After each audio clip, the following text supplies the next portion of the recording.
Hello, my name is Piper Merrill. I'm a pediatric nurse practitioner, and I'm so excited you're here today to join my podcast. It's called Behavioral Brilliance, and my passion is helping parents and empowering parents to teach mental and emotional health to their kids starting young.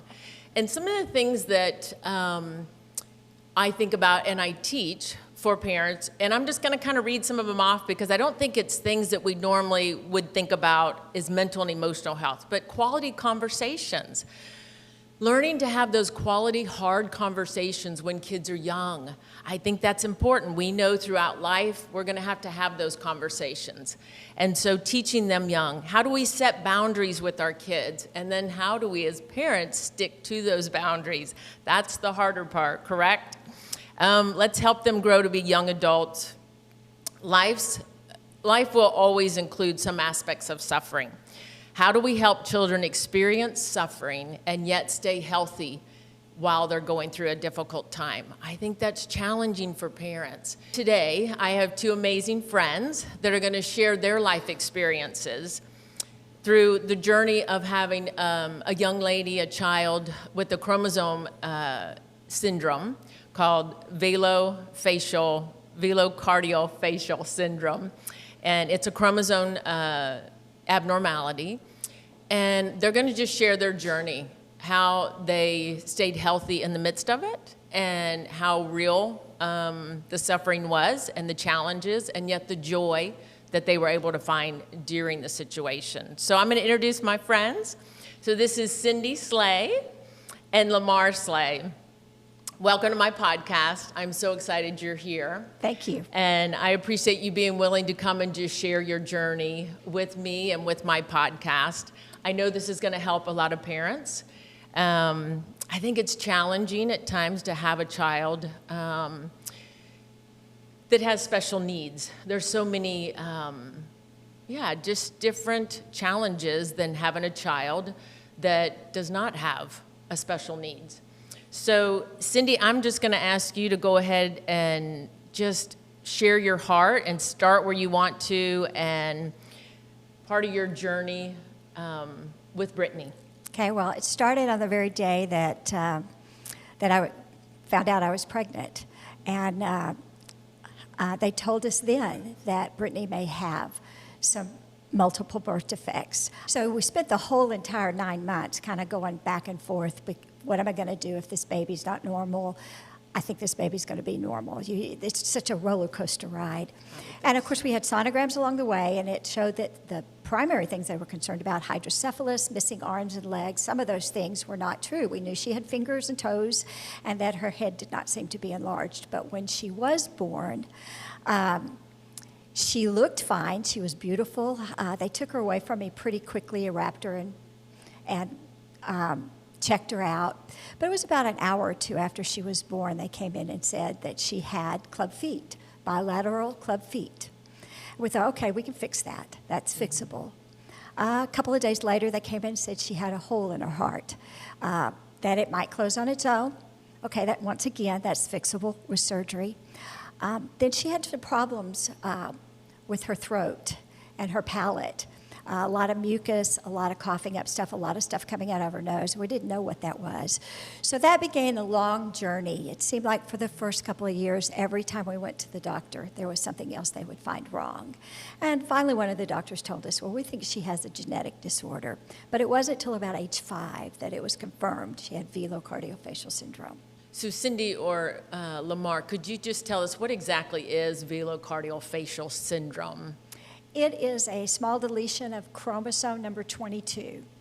And it depends on how big that deletion is, what are the symptoms of it or the results of it.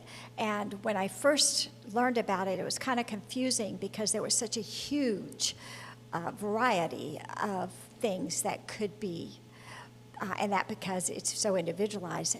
What they have found out now, they're calling it chromosome 22 syndrome, because they had several syndromes. George's syndrome was one of them, depending on the severity, and now they've lumped them all back together. But it's actually a little chink out of chromosome 22, and it causes a lot of time, a lot of heart problems, cleft palate. Brittany had a submucous cleft palate. Ironically, Brittany had a whole lot of orthopedics, but that's a pretty small percentage of it that has the orthopedics. Hers was kind of different.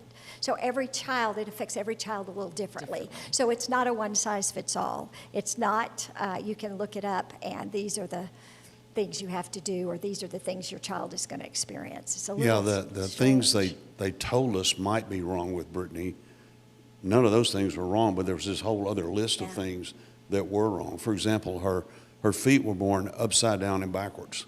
One of the first surgeries they did, they cut both bones in both legs in half and rotated them out 30 degrees on her hips to get her feet going forward. So they told us she would never walk. And it took her a while, but they forgot to tell her because she played tennis through her junior year in high school. It's amazing. She played soccer. It was very painful, but she never gave up. And so they told us she'd never talk because of her palate. And so we had to have that fixed, and we had to have a lot of oral therapy, actually physical therapy in her mouth to get her mouth strengthened. And she's been making up for lost time. Yeah, so she spoke sign language there for a while. Yeah, we all had to learn sign language.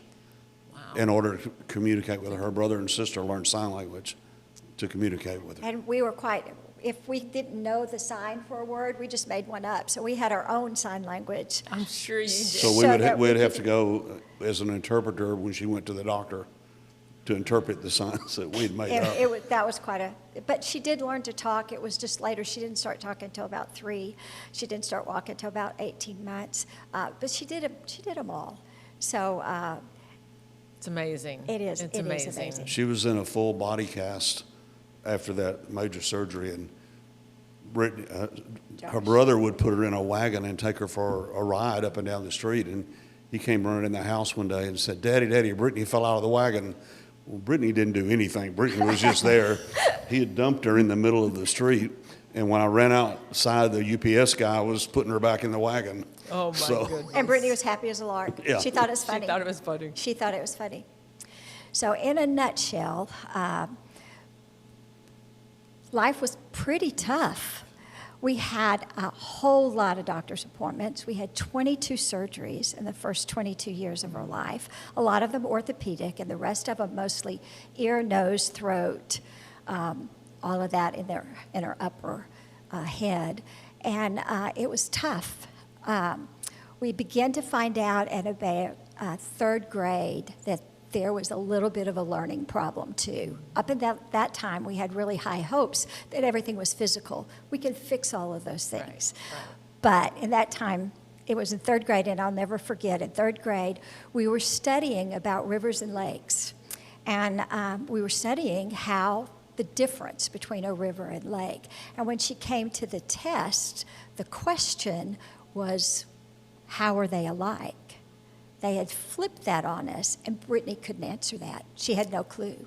She could not give one example of how rivers and lakes were alike, where she could have given 10 examples of how they were different. So we had some IQ testing done, and we found out that her IQ, there's 2 parts of IQ, simultaneously and sequential. The sequential is your rote memory, and Brittany scored pretty good on that, pretty much average. But in her simultaneous IQ is where you take information that you've learned and you apply it to something else. She could not do that. There was a real discrepancy there. And that is the true sign of higher intelligence, is being able to do that. So that part is weighted much more than the sequential. And so it was very helpful, though. We had to study differently from then on. So from her early, really starting in about third grade, we had to spend 3 or 4 hours every night helping her learn, because we had to think of all the scenarios that might come up to help her get through school. Algebra was hard because you're taking one principle and applying it to another principle. So it was a very long, long journey. So let me ask you one thing. Do you feel like you had help with the teachers? Were you in a place that the teachers were able to help you? You know what? That really varies greatly. You can find some fabulous teachers that will walk you through it. You can find some others that are not so helpful. And they kind of look like a special needs child in your class because there's such an emphasis on mainstreaming them now that, that they're holding the others back or burden or whatever.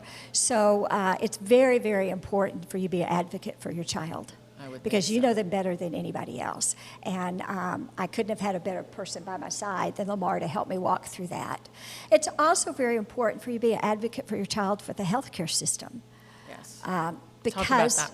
well, because they can't speak for themselves. And you have to speak for them. And a lot of times we don't question doctors or don't use our past experience with certain situations. They don't always receive that very well. So you have to be, you want them on your team. You don't want to really make them mad or offend them in any way. You want to be very kind and gentle, but you also want to stand up for your child. And you have to be up on what, by law, the school systems have to give your child. And Cindy did a great job of that, of studying it, and she knew many times more than the teachers knew on what special help aids that Brittany could have in the classroom. And so there's sometimes you have to educate the educators as to what the law says a kid that has some learning difficulties has a right to. Well, and the interesting thing that he brought that up is that the way the school system is structured is that they will help kids that are behind on their learning potential.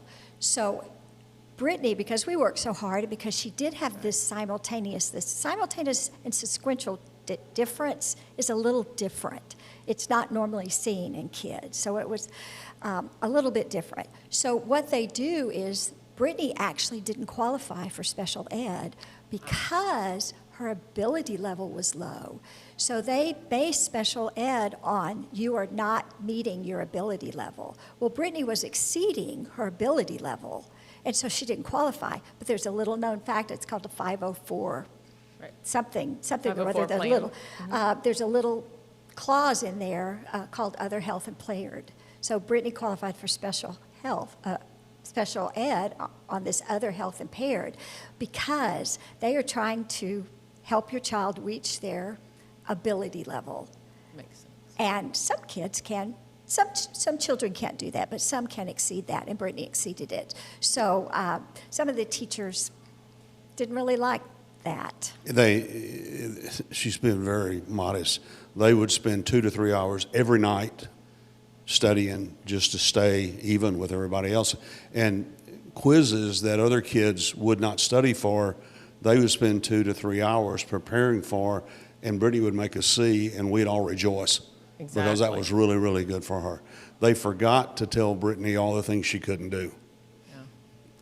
Well, and it just shows the power of a parent, right? Even though it's a really challenging situation, you are able to really be her advocate. And it, this is where I go back to parenting is not easy.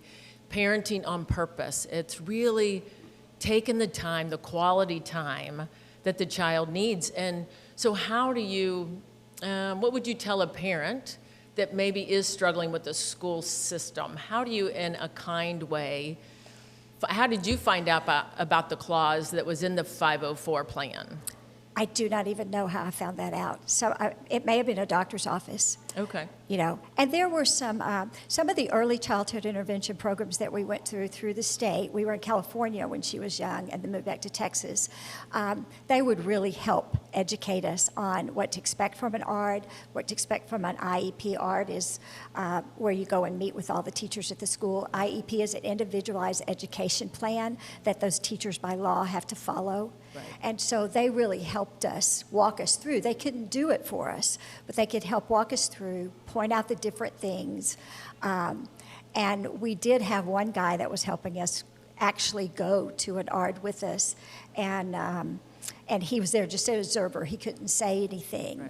Right. But he had kind of walked us through it. And after it was over with, he was on cloud nine. He said, I wish Lamar was in every ARD ever, because Lamar was so logical, kind, straightforward, but firm on this is what we think our child needs. There came a point where she didn't let me go with her. Well, there we go. That's right. No. No. So I think there again, it is, just like in medicine, there is a point, you are the child's advocate. So you do push, but you do want to stay kind in that, Yes, you right? do. And that can be a fine line. So, wow, I think we can just take that in, just hearing the 22 surgeries, all the doctor's appointments, the school. I mean, just on that alone could really wear on a couple It can. and wear on the relationship. It can. And how I know you had 2 other children at the time, didn't you? Did. Brittany was the baby. So in order to manage making sure the other 2 kids don't feel left out when you're spending 2 hours with homework with Brittany, how did you manage helping the other 2 kids feel special and a part of the family team as well? We have to have some individual time with each one. You have to be very intentional because Brittany would take center stage so much Right. with all of her needs. And Brittany was a very sweet, kind baby, and so she was easy. But we had to, we really did have to make sure that they were involved in the activities like a normal child would be, that we made time for them to be on soccer teams and take piano lessons and do all of that, even though it can be harder on us trying to manage it. It really has to be a team effort. The whole family. The whole family to get it all done when you have small children. I would think so. Did you ever have family conversations, like together, get the kids together and say, we're a team, we're all valued, we're having to spend more time with Brittany, but we're all in this together? What we did, for the most part, was take cues from them. And so when something would come up that you could sense that one of the kids was feeling left out, and it's kind of interesting, our 2 kids, Ryan was 3, almost 4 when Brittany was born. Josh was 1, almost 2 when he was born. So they were very, very close together.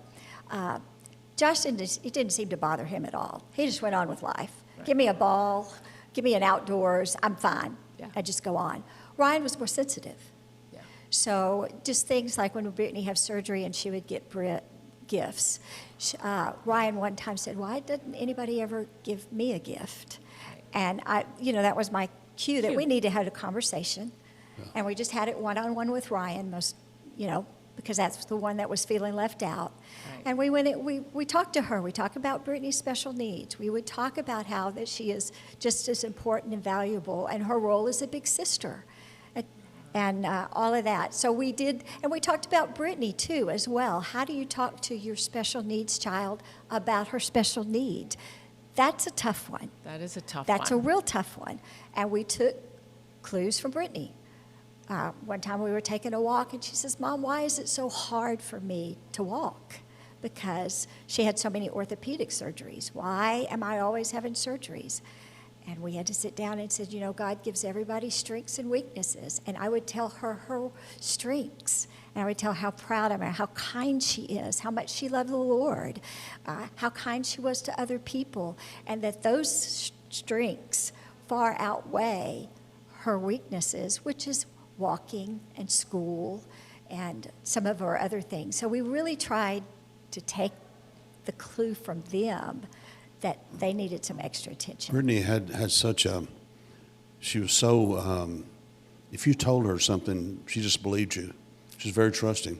So when you told her that God loved her, she never doubted that. When you told her that God answered prayers, she never doubted that. There was one time we were at a theater, and when Brittany saw someone who was hurting, she would want to stop and pray for them.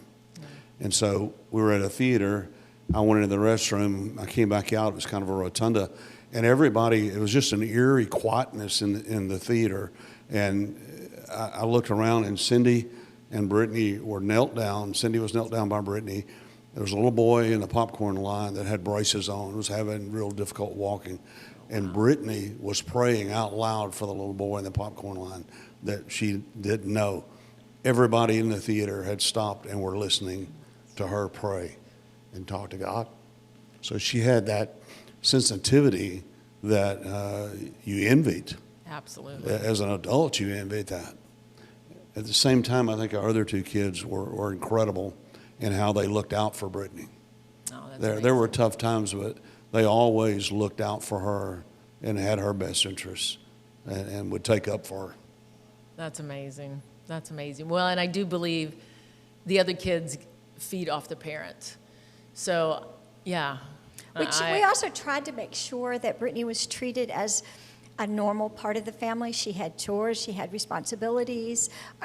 She was not special in the fact that she got out of all those things. Now, they were modified to her level, Right. and so as the other kids got bigger and stronger, they could maybe do more and more, and Brittany may not been able to do it. But the fact that she had chores, we kept her accountable for the things we asked her to do. She wasn't allowed to get away with things that the other kids couldn't get allowed with, even back talking or, not following through with something we asked her to do. We treated her just like any other member of our family. And I think that really helped. It helped give Brittany a sense of purpose, a sense of identity, and she didn't think of herself as any different. And that's a big part of the key, is how you look at yourself. So we tried to give her as healthy a self-esteem.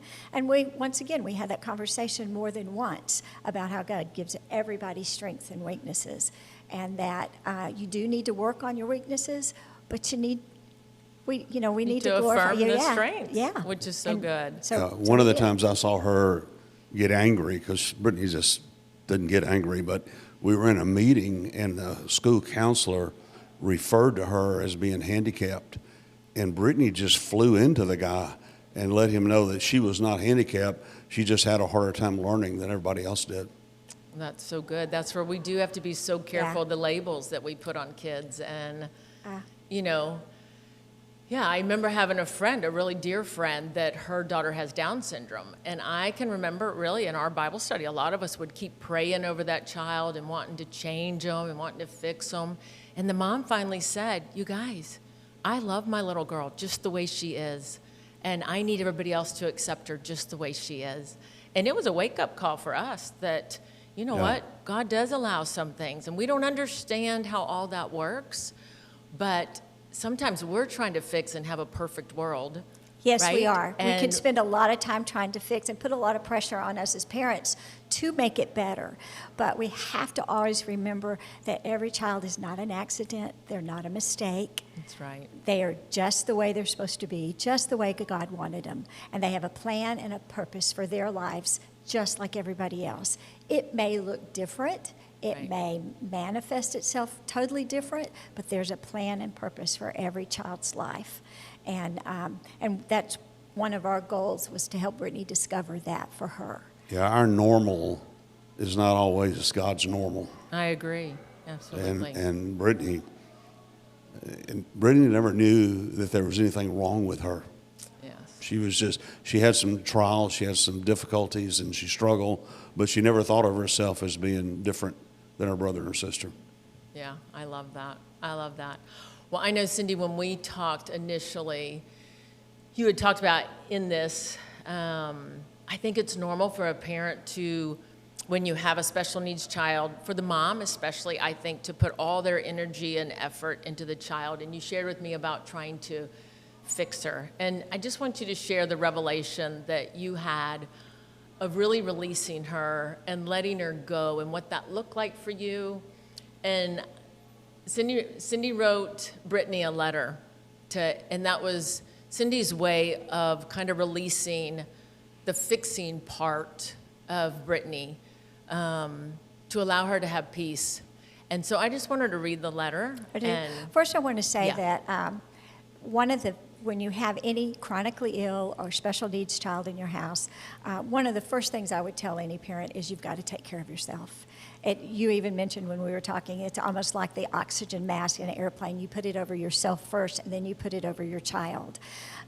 We can sacrifice a whole lot for our children, and that's not always necessarily bad, but when you sacrifice your own physical health, spiritual health, emotional health, then you're not helping your child. I would agree. And I did that. I was so intent on fixing her because most of the things that we found out in the first couple of years were physical.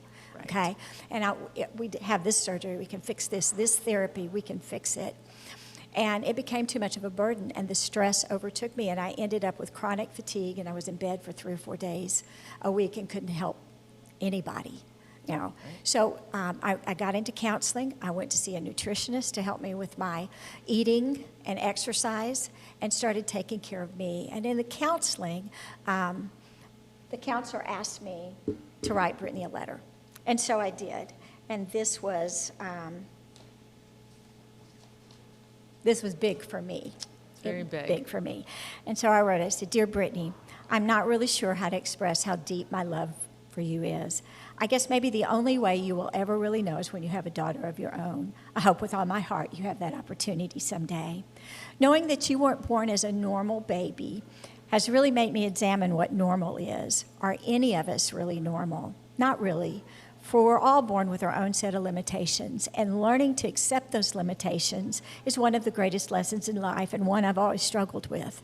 And now I'm struggling so intensely with your limitations, much more than you are. Your eager acceptance of life and joyful spirit never cease to amaze me. Brittany, for all your life now, I've wanted desperately to bear your pain and somehow make you normal. But the burden of that is just too great to bear. For whatever reasons, God made you exactly the way you are, and I have to embrace that without guilt and without anger. The only way I know to do that is by releasing you to Jesus. You're His and His responsibility now. I don't know why that is so hard for me when I know that Jesus loves you more than I do. His care and protection far exceeds anything that I can do for you. So my commitment to you is to love you with all my heart, teach you to love the Lord, to discipline with you with love and wisdom, and to help and support you in any way I can, and to pray for you continually. But making you normal is not part of the deal. Releasing this responsibility is not in any way indicating that I love you less. In fact, that I love you more. There's no one else that I would turn you over to, no one worthy but Jesus. Your muscles and bones may be weak, but He is strong. Your speech may be slurred, but His words are clear. He's the first, the last, and all there is in between, and you are now His. Love, Mom. Ugh, I love that. Now, as that's not a one-time thing when you release Absolutely. something because you're so used to holding on to it. So I kept it by my bedside. And every time I would struggle again with it when we had a period of a lot of surgeries or really struggles in school, and I would get down about it, I would reread that letter. So it was in my bedside table for years, handy for me to reread. And it helped me a lot when I needed to let go again. Yes. Really did. That's amazing. That's amazing. And I would say, I'm a life coach, and I say that is a very helpful tool, is to write a letter for what is burdening you and to release it. And I love what Cindy said, is it doesn't mean I'm going to do anything less. I'm not going to quit being your advocate. I'm not going to quit spending that quality time with you in the evening studying. I'm just going to do it with a different heart motive. My motive now is not to fix you. My motive is to love you just as you are. And so I think that's very helpful. I loved it when Cindy shared that with me. That was so precious. And I know, like she said, it's still a journey. Yeah. We all hurt for our kids when we know they're going to suffer in different ways. But I love that you shared that. It just releases the pressure. It takes a lot of pressure off of you and a really burden off of you. Doesn't change anything. Doesn't change the therapy, the doctor's appointment, the surgeries. In fact, right after that, things got a little worse because we had about 6 or 8 major surgeries in about 2 or 3 years. And so it was really tough. But I'm not sure I could have made it through it without releasing it. Without releasing it. It, because it was too much. And my health got better, and I learned to take care of myself. Another big point, too, is I think you have to be real careful of your marriage relationship, because you can get so absorbed in a child that is so needy that you forget you have a marriage. And we did that, too. We learned most of our principles that you need to follow by doing it the wrong way. And we really struggled in our marriage. And I don't know how this works, but having a child with special needs kind of points out some of the weaknesses in your relationship that may not even be associated with having the child. It just kind of brings them to the surface, and they were already there. And so we had to address those, and we were very committed to it, but it was a process. But what you end up with, if you do the work and you don't give up, because I think the divorce rate of special needs child chronically ill is very high, but what you end up with is you're a team. You learn to communicate with one another. You learn to compromise, because you may have a different idea of how to handle something than your spouse does. But you become a team, and the communication and compromising skills, man, it makes a relationship a whole lot easier. And those are some skills that we still use today, that it has made a better marriage, a better, he's my best friend. He's my best friend. And I think working through some of the things we had to work through in those early years with Brittany has enriched our marriage absolutely 100%, even though I wouldn't choose for that. And I had prayers. I said, God, I can see what you're doing in my life, and I can see what you're doing in our life, but don't use Brittany. Don't do that. Yeah, I think that's real. But that's what God does. He uses what we have at any given moment. And I cannot tell you how much you need each other. So work on that relationship, because it can be stressed a lot. When you say baby. Absolutely. Some of the things that we went through later on with one of our other children, I don't know that we'd been able to handle it if we hadn't gone through what we went through with Brittany. Yeah. Brittany. Yeah. And how did you guys, I know you've shared so much, and I so appreciate you being so raw and so real, because it's easy to intellectually talk about this right now, but you actually lived through it. It's much different when you're in the journey itself than intellectually talking about it. And I do understand that, and I get that, and I so appreciate you being willing to kind of relive some of that. How did you guys work on your marriage? How did you get stable in that? What are some of just maybe 2 points, because I know you've shared a lot, but what would you give advice to? Counseling. Counseling helped a lot. And then we were really brutally gut level honest with each other. I mean, there was one point in it when we looked at each other and said, I really don't even like being in the same room with you right now. The thought of you, the sight of you just makes me mad. Yeah. Of all these built up things. And so little by little, we begin to chip away at it. We learn to forgive. Yes. Okay? Reality is we were both trying to do the best we can, but he processes things so differently. Yeah. And I do it the right way, and he does it his way. Of course. Of course. But he processed all of this. But there was a lot of pain to go around, and a lot of concern and hurt, and just your heart breaks for your child. But he handled it differently. And when I learned how he handled it and could recognize that, then I let him have the space that he needed.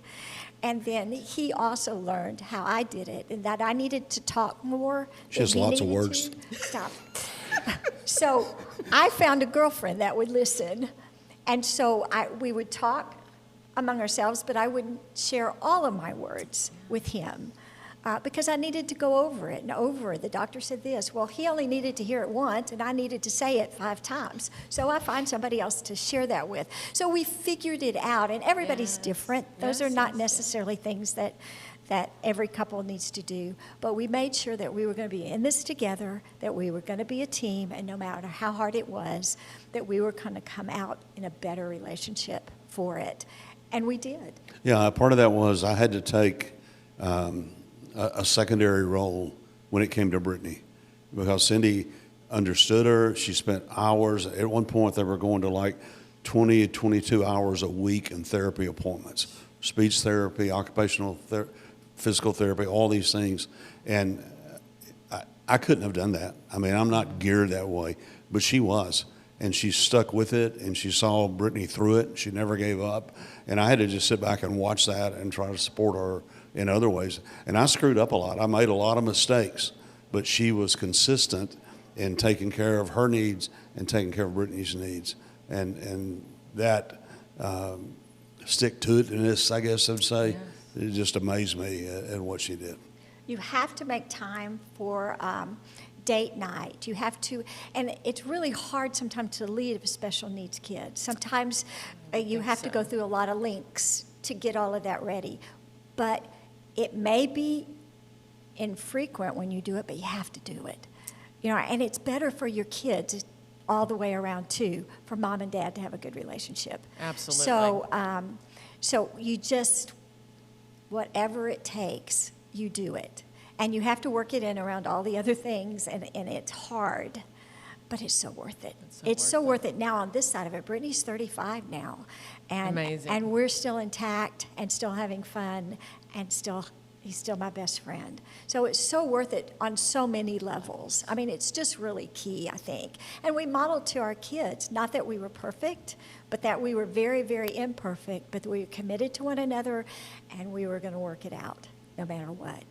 And I think that showed them such value, special needs or not, or other kids as well. Absolutely. So it was very hard, but it was very, very worth it. So Cindy and Lamar, I would ask, what would you say to a parent or parents that are right in the beginning stages? They've just found out that your child has a special need or an inability. What would you say? The very first thing to do, well, I think I would skip some of the steps that I did and go straight to the Lord and say, this is your child, and what you do with this child is up to you, and I'm along for the ride. I'm going to help love and support her, but I'm going to take the pressure off immediately of the burden being all on me. To fix her. To fix her. I would also say to take care of yourself and take care of the other relationships in your house is what I would say. Don't neglect. And you may have to get creative on how you take care of the other relationships in your home. It may be abbreviated, it may be modified because of time, but do it. There's a way. So good. There's a way. So good. Say that.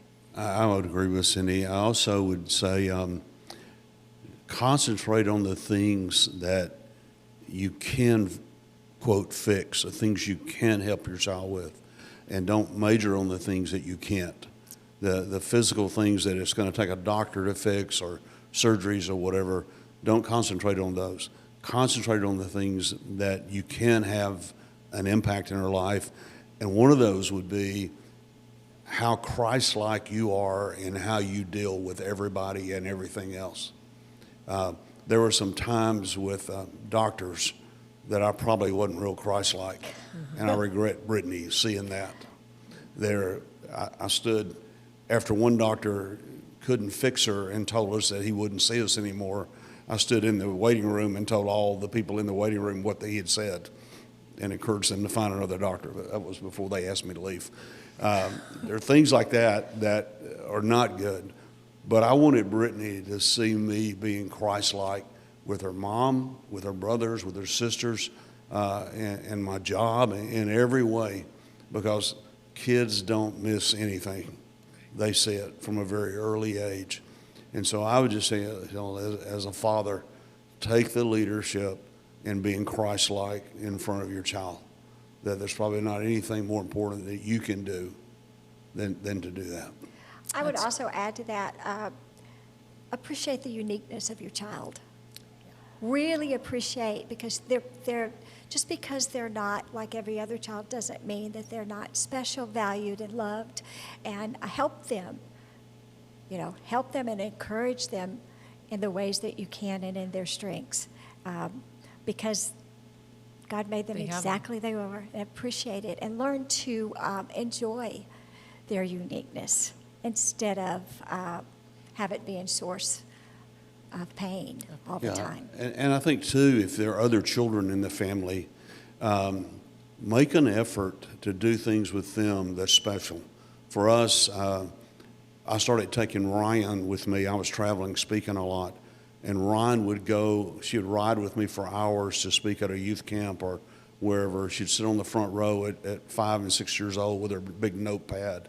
With Josh, I started taking him hunting with me when he was 4. and I would haul him in on my back in freezing weather. Yeah. And those were things that really bonded us. And in those times, I could help them understand what Brittany was going through. Yes, that makes sense, a lot of sense.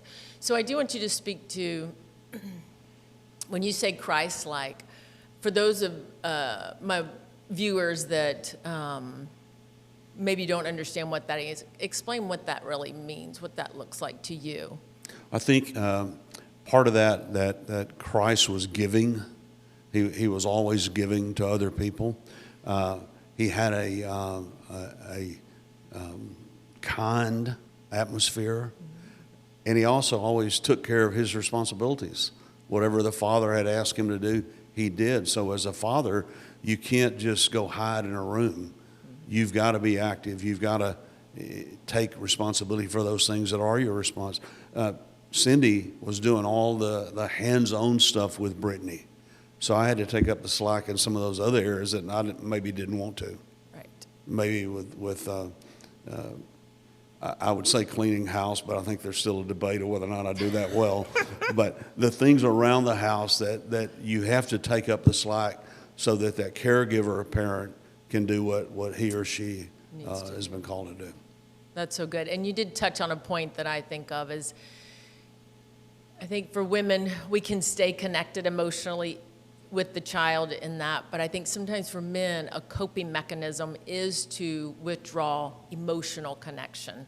And so I think you had a great point, is that fathers don't disappear emotionally. You might be there physically, but your wife and your child and the other kids really need you to be involved emotionally and mentally, even though that doesn't come as natural to you. So I affirm that's great that you said that, because I would say, as a mental health advocate, that is definitely what's needed. The power of a father is huge. We don't really, I think, honor that as much as I would like to see honored in our society, but the power of a father that is connected emotionally, feeds a family and kids emotionally in a way that a mother cannot, and vice versa. A mother feeds a child.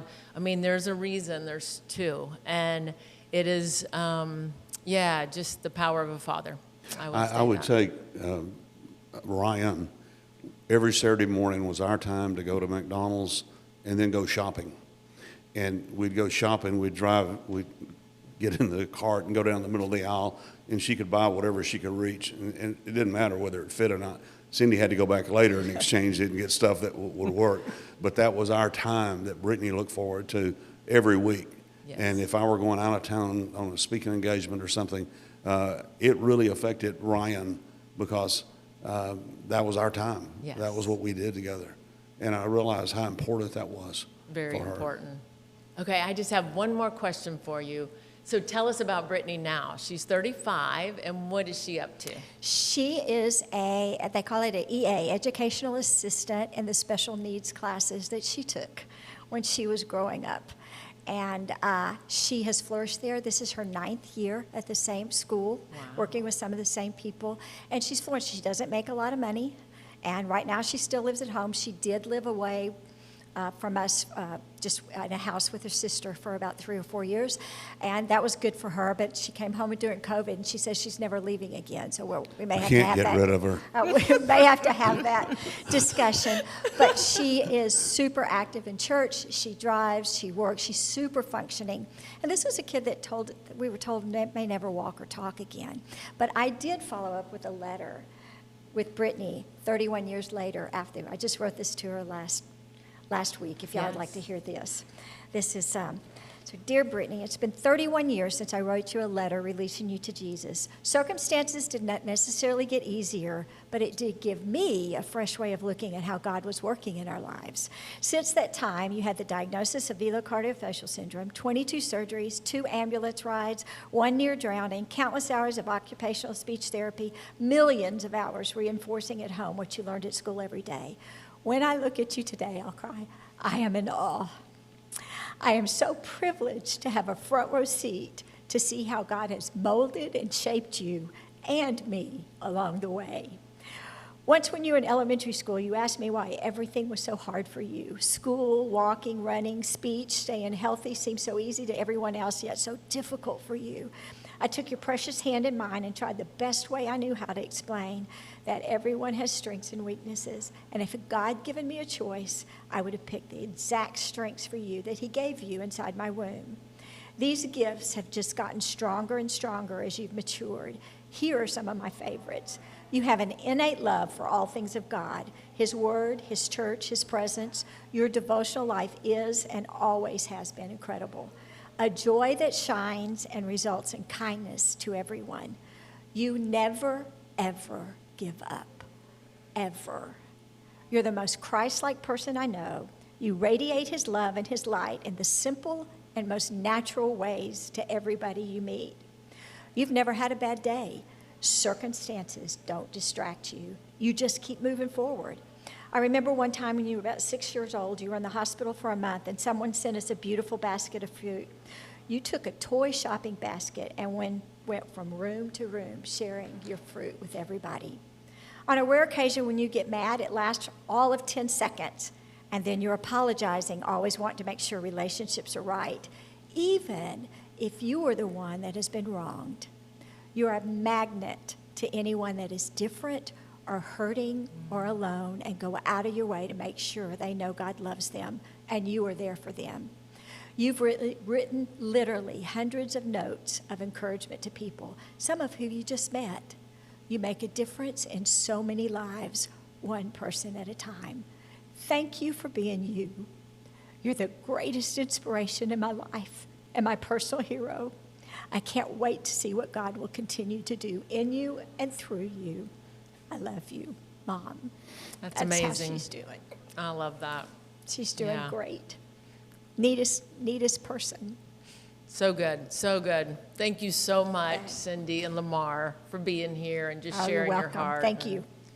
Your life lessons. Like I said, it's easy to talk about some of those intellectually, but it's another thing to walk through it. And I feel that energy and empathy, and thank you. This will be very helpful to, I know, a lot of my patients that have chronically ill children and special needs. It is challenging.